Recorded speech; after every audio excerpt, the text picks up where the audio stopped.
ok voilà salaamaaleykum population bu Géoul salaamaaleykum askan wi ñu ngi nuyu ñëpp kenn ku ci nekk ci turam ak santam bu ngeen gisee tey nag ñu ñëwaat fii ci cyber bi toog di waxtaan ak yéen dafa am loo xamee ni yàgg na Géoul muy joojoo mi nga xamee ni at mu jot daana ñëw fii ci Géoul di waxtaan ak askan wi di waxtaan ak élèves yi di wax ci wàllu njàng mi tey nag mu am ay événement yu am solo yoo xamee ni ci biir vacances yi lan ko bëgg a waxtaanee comité bi nga xamee ni ñooy jàngale ak comité bi nga xamee ni ñooy élèves yi askanu Géoul nag kenn ku ci nekk war na ci gis sa bopp ndax dama yaakaar ni képp koo xamee ni sa doom mi ngi xëy di jàngi rek war ngaa mën a xool lan mooy yokk koom-koomu jàngam war ngaa mën a xool lan mooy améliorer am xelam lan mooy pastéefam ci wàllu njàng ak jàngale kon li ñu xamee ni moom la ñuy débuter rek muy privé bi nga xamee ni bokk na ci programme bi collège bi nga xamee ni bokk na ci programme bi ak lycée ak njàngum anglais pour xale yi mën a gën a wax anglais ak wàllu journalisme surtout nag jigéen ñi ci biir événement boobu nag mu am li nga xamee ni mooy croche boobu nag bu ñu koy organiser ñu ànd ko ak ki nga xamee ni mooy Khadim Ndiaye nekk fii ci Nishio Karaté Club ñu war a ànd ak moom ci biir programme boobu képp koo xamee ni yaa ngi Géoul da nga gis ni programme yooyu tëddee waaye danañ ko waxtaan ak yéen ba ngeen xam anam bu muy amee ak ci waxtu yi nga xamee ni moom lay amee.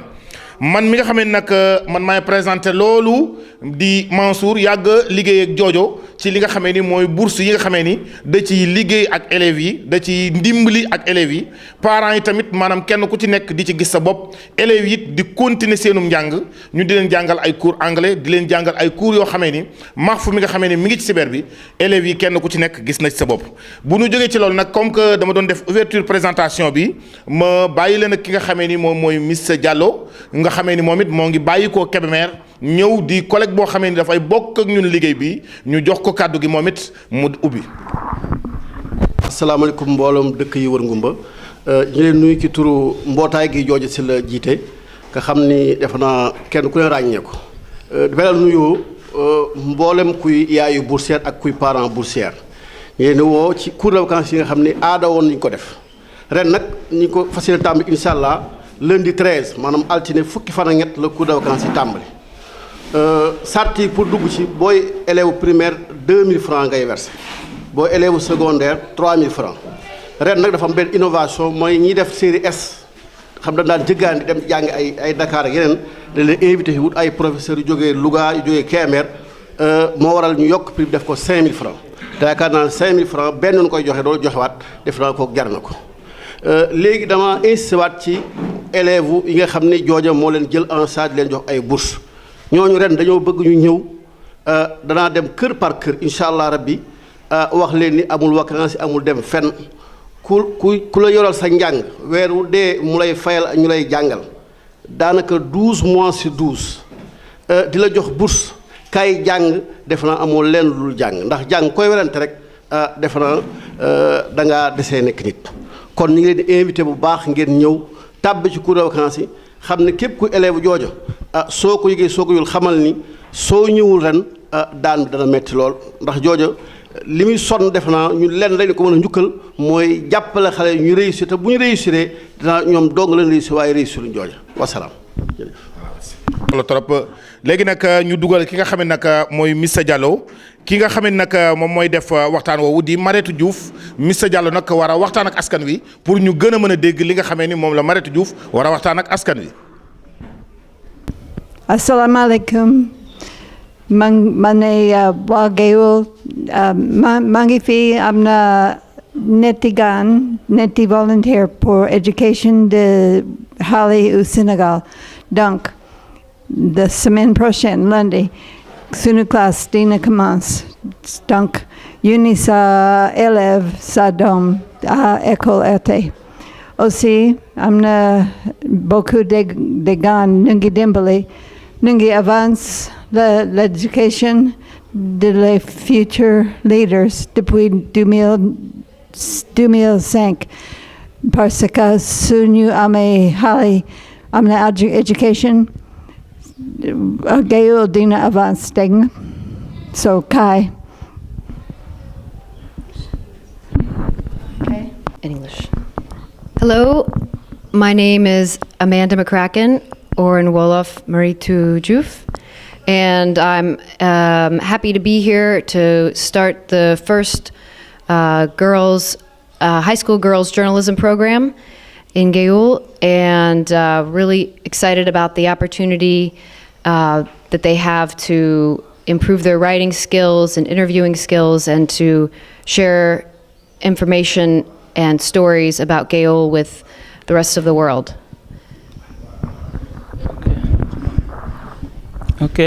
So good morning, everybody. As you may know, my name is Mr. Diallo, an English teacher at the High School of Gayoul. So today I'm very happy to take the floor in the name of all the teachers. So maybe before going further, I'm just going to come back to what our guest said. It means Marietou and Jojo. Donc je crois que quand je prends la parole, je la prends au nom de tous les collègues et au nom aussi donc de toute l'équipe. Jojo a dit qu'elle est à Gayoul depuis 2005 et elle est là avec donc une équipe très dynamique, juste pour appuyer la population gaouloise dans le monde de l'éducation. Et elle a dit que tout ce qu'elle fait, elle le fait juste donc pour la réussite des élèves en ce qui concerne les cours de renforcement, les bourses qu'elle offre aux jeunes filles, entre autres. Et à ses côtés, donc, on a Marietou Diouf, donc, qui porte un nom sénégalais. Et elle a donc parlé au nom donc, de l'équipe en ce qui concerne donc, la formation qu'elle offre aux jeunes filles qui concerne donc le journalisme. Parce qu'aujourd'hui, tout le monde est censé savoir qu'on ne peut pas parler de développement sans pour autant parler de la langue anglaise. Raison pour laquelle donc, ils sont là et ils se battent, ils font donc tout ce qui est possible et même voire parfois l'impossible juste pour donc, la réussite donc, des élèves. Maintenant, avant donc, vraiment d'aller plus loin donc, en ce qui concerne la formation, je vais rappeler donc, les cours de vacances donc, qui démarrent à partir du 13 de ce mois-ci à l'école 1. Et ces cours donc, sont décernés aux élèves donc, des classes primaires, moyennes et secondaires. Après cela, je crois qu'il y a la formation en journalisme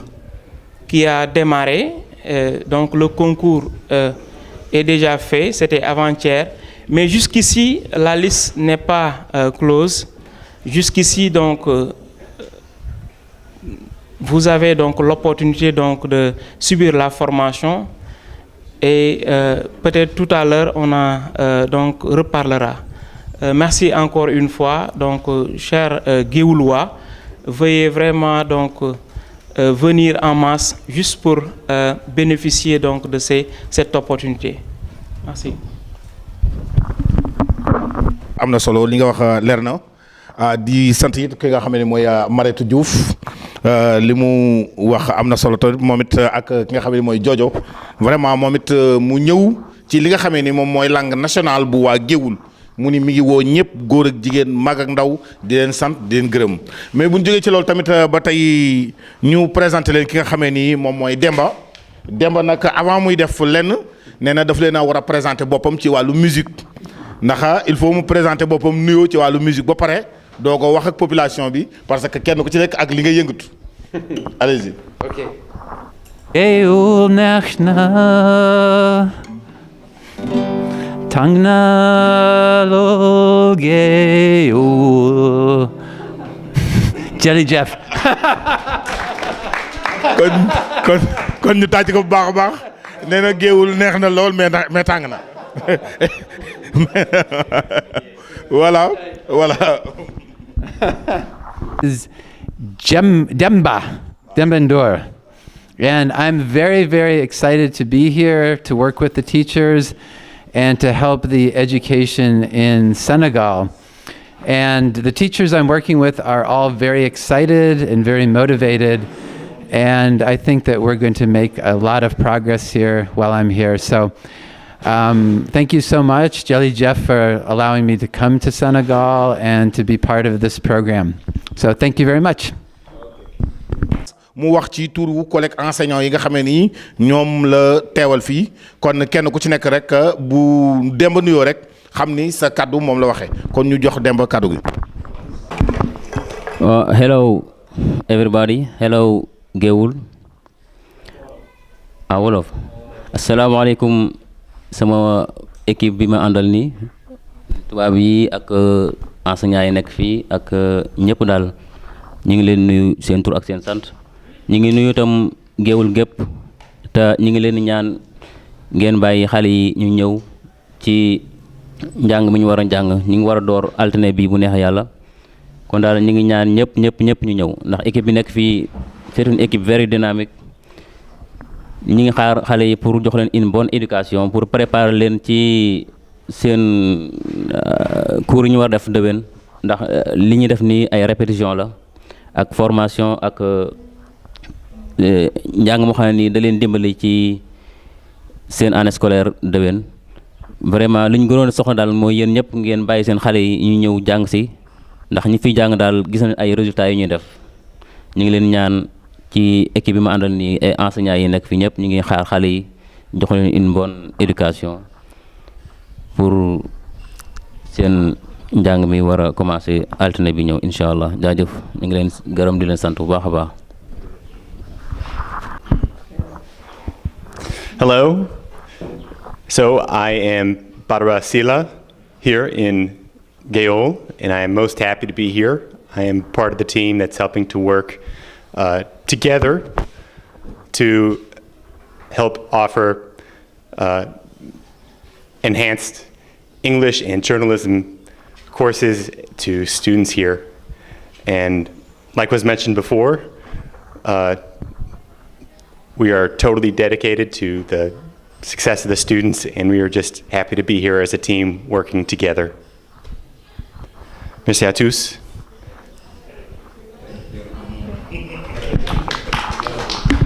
si la léegi nag Mafou dama xalaatoon ni kàddu yi nga xamee ni moom clôturé ñu jox ko nag monsieur Ahmed Sarr mu clôturé loolu nga xamee ni moom mooy kàddu yi nga xamee ni moom lañ doon jàllale fii ci programme bi bu ko defee nag bu demee ba Ahmed wax ba pare nag ma daal jaaraat ci programme bi wax leen programme bi yëpp ni muy tëddee ñu doogaa tëj ci waxtaan wi. Ngumba ñu ngi leen di nuyu di leen ziara di leen balwaax léegi kon li naan amatina ñu ngi ci vacances yi sama school war na tàmbali lundi 13 août altine bi ñu jëm ñu ngi ñaan waa dëkk bi yëpp ñu bàyyi xale yi ñu ñëw tàggatu ndax xam ngeen ni daaw année scolaire bi dafa bari ay perturbation xale yi li ñu waroon jàng yëpp lu ci ëpp defuñu ko ci ñoom lu manqué si ñoom bari na feeñ na d'ailleurs si résultat yi donc li leen di mottali mooy vacances yi parce que professeurs yi xarañ ñoo fi nekk gis ngeen suñu gan yi jógee Amérique xarañ nañu danañ def ci ñoom loo xamante ni bu école ubbee bu ñu jonganteeg seen ay ñi nga xam ne defuñu ko dana feeñ ci ñoom parce que professeurs yëpp firndeel nañu loolu xale yi def cours de vacances dañuy wute lool ak xale yi nga xam ne defuñu ko donc ñu ngi ñaan waa dëkk bi yëpp góor jigéen mag ak ndaw au lieu ñuy bàyyi xale yi ñuy taxawal di football ñu bàyyi leen ñu ñëw école bi jàng si au moins pendant semaines yi nga xam ne moom lañ fiy def donc inscription yi defe naa yombal nañ leen ko bu dee moyen secondaire defe naa 3000 francs la benn yoon nga koy joxe bu dee élémentaire 2000 francs la benn yoon nga koy joxe defe naa 2000 francs wala 3000 francs nga joxe ko ñu daj jàngal la pendant tous les cours de toutes les vacances je crois que loolu jar na ko ci lu mat a def la donc kon loolu ñu ngi ñaan ñëpp daal ñu ñëw ci cours de vacances yi danañ jàng français danañ jàng anglais xale yi dañ leen tàggat ci journalisme am na même cross bu ñu prévoir waa kay kon wasalaam. ñuy sant monsieur Ahmed Sarr bu baax a baax loolu mu wax am na solo trop mooy programme bi ñu leen ko fàttali rek njàng mi am na njàng mi nga xamee ni mooy njàngu primaire am na njàngu collège am na njàngu lycée ak yokkaat seen xam-xam ci wàllu anglais ak wàllu journalisme di leen fàttali it organisation croche bi nga xamee ni moom la ñu organiser ak wàllu ordinateur surtout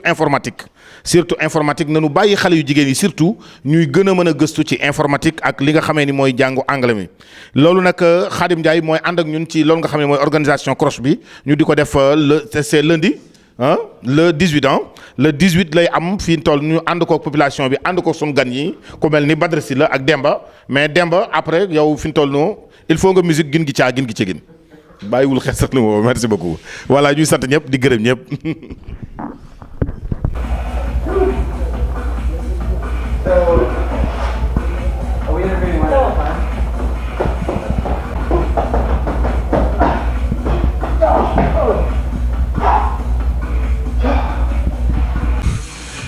maa ngi leen di nuyu yéen waa Ngoumba Ngewoul gépp bon d'ailleurs di dalal sama gan yi kii moom duñu leen ko présenté joojo xam ngeen ko ak ganam yi mu fi àndal d'ailleurs bon dafa am benn programme bu ñu jub si ñu bàyyi Mame Fallou mu dugal ma laaj ma ci quelques questions yoo xam war naa ko cee toon daal parce que dafa ma xaw a bett nii sax dafa ñëw tout juste rek fekk ñu nekkoon ci benn séance bu ndaw quoi aca Mame Fallou ñu ngi lay dalal jàmm waaw ñu ngi lay fay bu baax a baax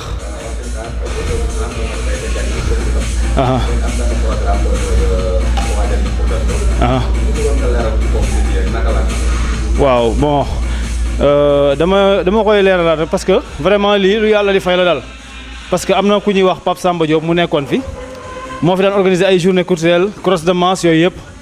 mais bu ñu demee tey ba am benn partenaire bu jógee États-Unis ñëw fii bëgg a def benn cross mu tudd One World Training waaw muy benn ONG vraiment mu ñëw bëgg a lëkkaloog waa Géoul du pour man pour waa Géoul la dama bëgg ñëpp ñëw participer ci cross bi méttiwul yàggul bon dinañ si wane wàll tamit randonnée pédestre et fitness bu ko defee mag ñi nga xamuñu luy sport wala xamuñu njariñu sport ñu ñëw découvrir ko ci jour bi dinañ def randonnée dinañ def cross dina am ay course yu ndaw yi nag animation bi ci nekk moom du ma ko wax kenn ku ko tardé moom vraiment kenn du la ko nettali moins de 5 ans xam nga course boobu mosu fee am moins de 8 ans 10 ans et 14 ans bon catégorie nag nii la senior yi mooy ñu jëm commencé 18 ans jëm kaw cadets yi ñi ngi jël xale yu góor yi 14 ans ba 16 ans kuy inscrire bon bu dee jigéen ñi amul âge quoi boo amee 14 ans 15 ans jëm kaw benn ñetti catégorie la jigéen ak cadet ak senior liñ ci bëgg nag mooy kuy inscrire rek nga teel a ñëw ci salle bi wala nga dem cyber ba max fu dina teg ci conditions yi nga xam moom lañu inscrire gratuitement la nag mais vraiment gis ngeen looyu dem vidéo bi ñu leen wan am na ay loo yuñ ci wane bon vraiment ñëw leen daal jël ko seen yëf la tabaski bi xat na mais nañ ko jàllale si jàmm ak salaam rek muy le 18 incha allah ñoo ngi ciy woo ñëpp ci invité ñëpp jërëjëf wasalaam merci beaucoup pos acha En français? Français, oui. J'espère à vous voir le samedi 18 août pour courir avec nous à peu près 3 km. C'est une compétition ouverte à tout le monde et je suis très heureuse d'être ici à Géoul. Merci beaucoup. Merci bon comme ni nga xamante ni ci karaté la mais lii ku ko xool xam ni physique la te vraiment yombul vraiment daal bu ñu sañoon daal ñëpp ñëw di participer di entraîner danañ may ay séances gratuites yoo xam fitness lay doon pour nit ñi mën a découvrir lan mooy sport merci beaucoup jaa ngeen jëf dégg